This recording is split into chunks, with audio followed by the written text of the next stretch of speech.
Hey guys, so if you've got a 2013 newer Cummins 6.7 liter diesel, then you know the mess that can be made when trying to replace your oil filter.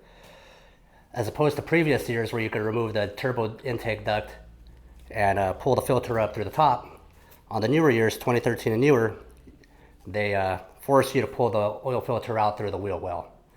So when you're pulling it out through the wheel well, it tends to make a big mess, put oil all over your control arms, frame, and whatnot. Spend a lot of time cleaning up your vehicle after the service. So what you do is you're going to use a filter wrench or filter pliers to loosen the filter itself. Once the filter is loosened, what it's going to do is it's going to drop straight down, and it's just going to sit there.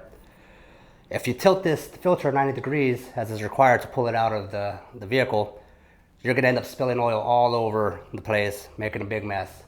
So what the plug is used for is going to be, once you drop the filter, you're going to get the plug, you're going to get your hand in there, and you're going to thread it on, creating a seal on the top of the filter.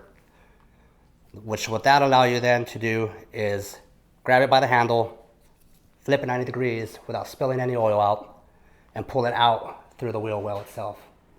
You can then obviously get a new filter, and as per manufacturer's recommendations, you're going to fill that new filter with oil. So you're going to encounter the same problem again. Now you're not going to be able to put the filter in there without spilling oil all over your frame. You don't want to spill that new oil out. So same deal, you're going to put the plug on the filter. Now with new oil installed into it, you'll be able to put it in through the wheel well, turn it 90 degrees, take the plug off. You can now put the filter up and install it onto the vehicle with your tool of your choice. Makes it a lot easier, a lot less messy, and save you a lot of time cleaning up your vehicle after the fact.